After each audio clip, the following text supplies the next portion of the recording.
नमस्कार। मेरे सामने यहाँ पर 55-56 वर्षीय व्यक्ति हैं।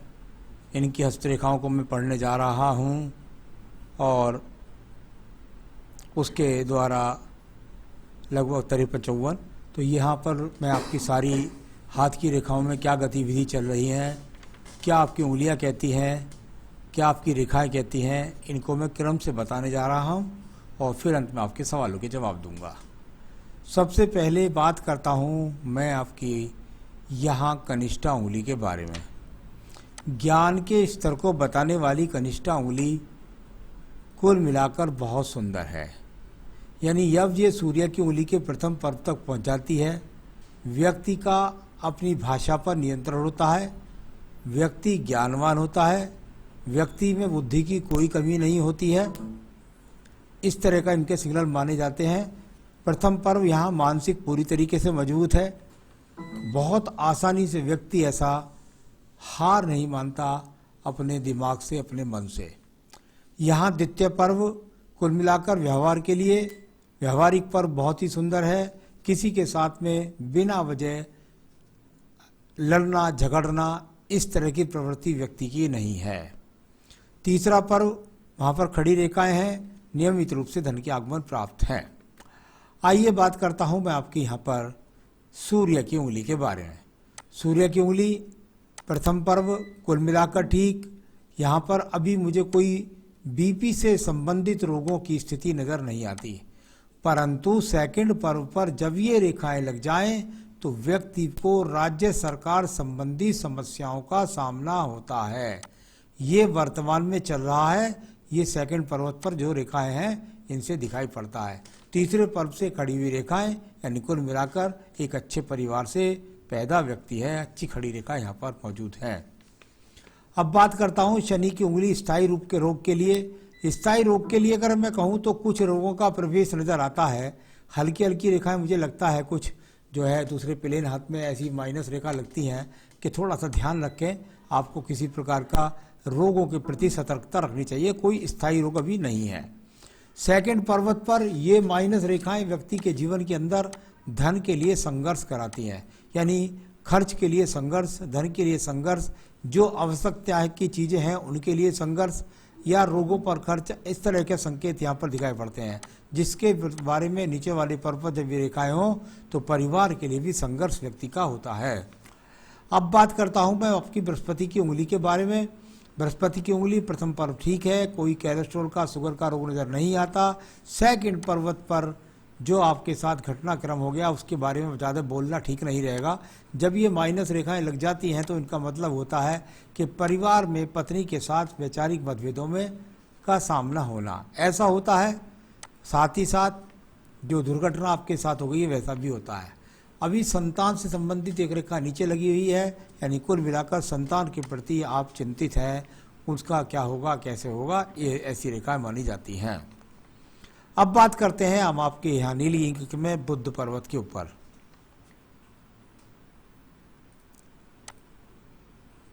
बुध का पर्व और बिखराव रूपी स्थायी रेखा। स्थायी रेखा है, धन आता है। बिखराव रूपी रेखाएं हैं, इसका मतलब धन आता है, धन आने से पहले चला जाता है। तो वो रेखाएं यहाँ पर दिखाई देती हैं, लेकिन फिर भी यहाँ धन आता है। एक रेखा यहाँ सूर्य पर्व से निकली है, यानी राज्य सरकार से धन आता है। इस प्रकार से बोला जाता है इस फल को। बात करता हूँ मैं इसके बाद में आपके पर्व की, और वो पर्व है आपका राज्य सरकार की नौकरी दिलाने वाला फल।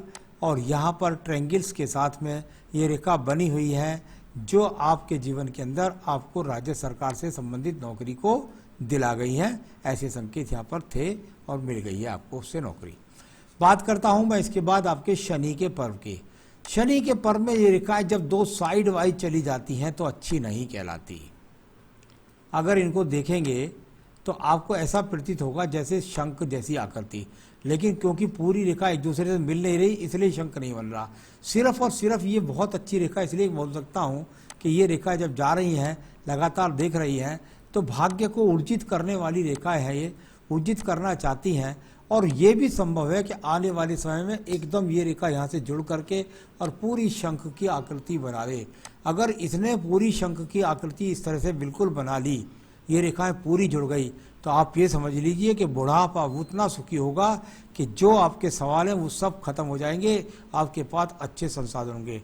मुझको लगता है ये आपकी 55 वर्ष के बाद में जो है आकृति बन रही है, यानी ये शंख की आकृति को मैं इसको बोल सकता हूँ, इसका आपके जीवन में आने वाले बुढ़ापे में संसाधनों से भरमार देने वाला है। अब बात करता हूँ मैं इसके बाद आपके बृहस्पति पर्व के बारे में। बृहस्पति का पर्व और यहाँ से खड़ी हुई रेखा, ईश्वर की प्रति स्थिति, कुछ अपने मकान बनाने की इच्छा और उसको और आगे वाले जीवन में बना पाएंगे, ऐसी कुछ स्थिति लगती है देखने में। कुल मिलाकर के यहाँ से खड़ी हुई रेखाएं हैं, ऊर्जात्मक रेखाएं हैं आपके पास में, आप अपना काम कर रहे हैं अपने संसाधनों को बनाने के लिए। यहाँ बात करता हूँ मैं इसके बाद आपकी रेखा की, और वो रेखा है आपकी हृदय रेखा। हृदय रेखा पर बहुत सारी विचलित रेखाएं ऊपर गिरती हैं, नीचे गिरती हैं, और मन में एनर्जी आती है, मन में निराशा आती है, नीचे गिरने वाली ज़्यादा रेखाएं हैं, यानी कुल मिलाकर बहुत पीड़ा है मन के अंदर। इस प्रकार की रेखा पत्नी के स्वास्थ्य और स्वयं के स्वास्थ्य के लिए भी अच्छी नहीं मानी जाती। अब बात करते हैं इसके बाद आपके निम्न मंगल पर्व के बारे में। निम्न मंगल पर्व पर बहुत सारी स्ट्रेटजीज रेखाएं हैं, बहुत साहस कर रहे हैं, बहुत मेहनत कर रहे हैं, कर्म करने वाले व्यक्ति हैं, मेहनती व्यक्ति हैं, इसमें कोई भी दोहरा नहीं है। ये अच्छी रेखाएं यहाँ आपके पास कर्म करने वाली रेखाओं के रूप में जानी जाती हैं।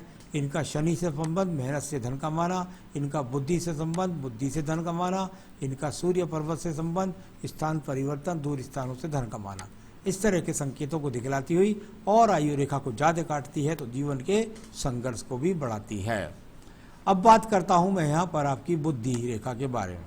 बुद्धि रेखा और कुल जाकर के यहाँ से एक शाखा बंद बना सूर्य पर्वत से, इससे मिली आपको राज्य सरकार की नौकरी, और दूसरी शाखा इसमें निकल के बुध पर्वत को गई, उससे मिली आपको धन, और तीसरी रेखा जाकर पहुँच गई सीधा आपके यहाँ पर्वत पर, द्वितीय चंद्र पर्वत पर, यानी बुद्धि के साथ दूर स्थानों से जुड़कर के धन कमाने के अच्छे संकेत हैं।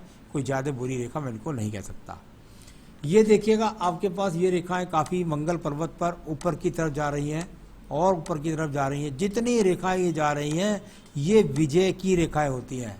मुकदमों में, झगड़ों में, झंझट में, कोर्ट कचहरी में एकदम सीधी लंबवत होती तो बहुत जल्दी होता है, थोड़ा सा घूम कर जा रही हैं, इसका मतलब संघर्ष कराएंगी और तब आपको विजय प्राप्त कराएंगी।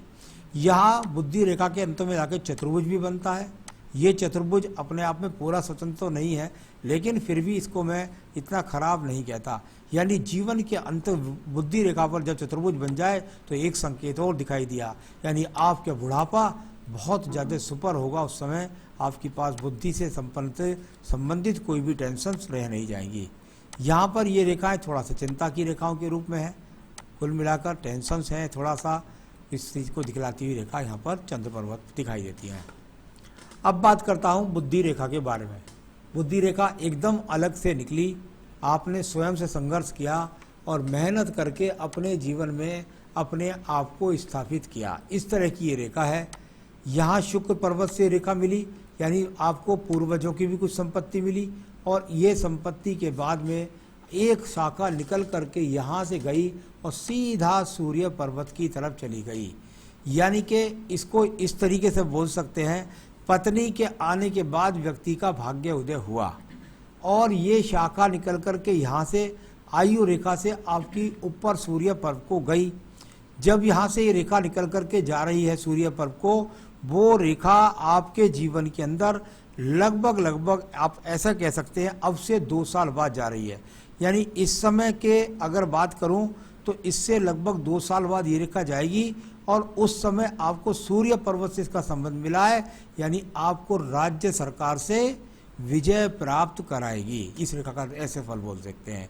यहाँ पर भाग्य रेखा को देखिएगा, भाग्य रेखा और कुल मिलाकर ये भाग्य रेखा आपकी लगातार चलती रही एक ही जॉब पर, इसमें थोड़ा सा उठा पटक आई और लगातार जाकर ये भाग्य पर्वत आपके यहाँ पर पहुँच गई 60 साल तक। तो ये अपने आप में वो भाग्य रेखा जिससे आपका भाग्य ऊर्जित चलता रहा। अब बात करता हूँ मैं यहाँ पर आपके केतु पर्वत पर ये अचानक ये रेखा है, इनके कारण आपके जीवन के अंदर अभी जो घटनाक्रम हुआ है हुआ होगा। पूजा पाठ में अभी मन नहीं लगता होगा बिल्कुल भी, और साथ ही साथ मन में बहुत अशांति है और रोगों के कारण नुकसान के संकेत दिखाई दिए थे। अब बात करते हैं मंगल रेखा के बारे में। मंगल रेखा साहस की रेखा आपके हाथ के अंदर है। ये अब आपका साथ छोड़ देगी लगभग 2 साल बाद, ऐसा कह सकते हैं 54 वर्ष के आसपास ये रेखा हाथ छोड़ रही है और इसके बाद में फिर ये मंगल रेखा आपके हाथ के अंदर नहीं दिखलाई देती है। बात करता हूँ इसके बाद शुक्र पर्व के बारे में। एक रेखा यहाँ से जाकर के इस तरह से गई, कुछ पैतृक संपत्ति का सहयोग मिला होगा, इस तरह का रेखा यहाँ पर ये दोनों तरफ से दिखाई दी है। तो अब संसाधन की बात करते हैं। मैं तो समझता हूँ संसाधन तो ठीक है, लेकिन असली बात यह है, जीवन का असली संसाधन आपकी पत्नी आपको छोड़कर चली गई है, ये दुख की बात है।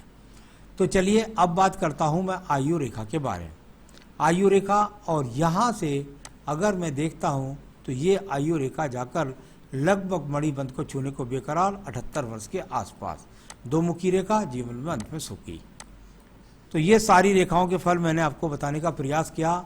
आपने मुझे सब कुछ अपने के बारे में बताया कि भाई किस तरीके से मेरे साथ क्या घटनाक्रम चल रहा है और उसके कारण मुकदमे में फंसा हूँ, फिर ऐसा हुआ है, फिर वैसा हुआ। ये सब बातें आपने मुझे यहाँ बताई हैं। जो भाग्य रेखा पर राहु रेखा काट रही हैं वो इस बात को बताती हैं कि आपके जीवन में ये घटनाक्रम कब से शुरू हुआ, अब कहाँ पर ये स्थिति चल रही है। मैं आपके हाथ के अंदर रेखा ड्रॉ करता हूँ।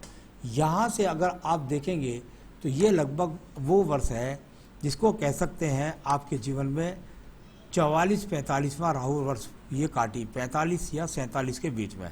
उसके बाद से आपके जीवन में ज़्यादा आपकी समस्याओं का सामना शुरू हो गया। यहाँ भाग्य रेखा को यहाँ काटा और इसके बाद में रेखाएं आगे जाती हैं धुंधले होकर के, यानी कि आमदनी में कमी आ गई या तनख्वाह आधी मिलने लगी, ऐसा कुछ भी हो सकता है। उस तरह की स्थिति जो मन के अंदर चिंताओं को दर्शाती है, सहायक रेखा है, उसका फल क्या होगा ये मैं बताने वाला हूँ। तो ये आपका सब कुछ हुआ। उसके बाद कोर्ट कचहरी में गया, जो भी हुआ।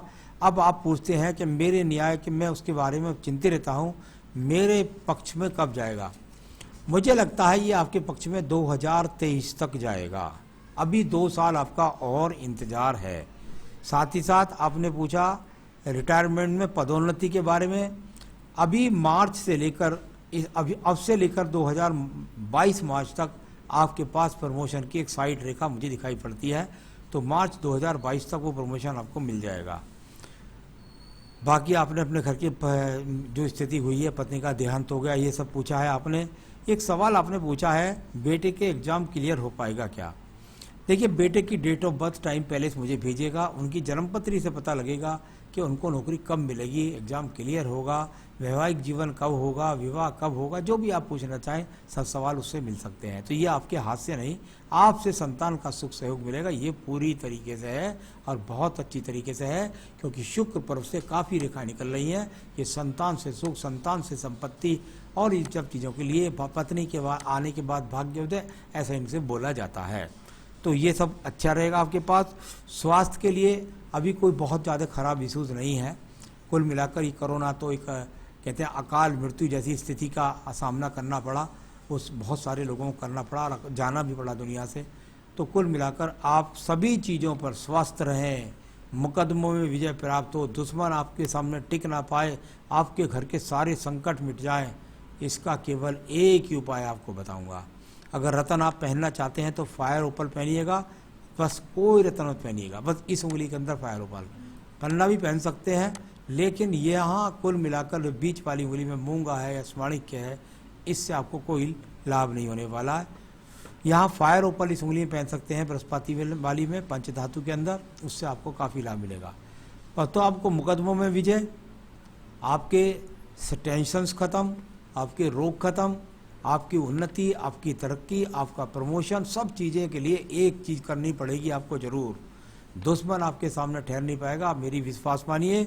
बस आप प्रत्येक दिन यदि सुंदरकांड पढ़ने लगें तो बहुत ही बढ़िया है, और यदि प्रत्येक दिन ना पढ़ सकें तो मंगलवार और शनिवार को हनुमान जी के मंदिर में बैठ के पढ़ लें या अपने भगवान के पूजा के स्थान में बैठ करके पढ़ लें। रोज़ पढ़ेंगे तो बहुत जल्दी आपके पक्ष में सारी समस्याएं हल हो जाएंगी। नमस्कार।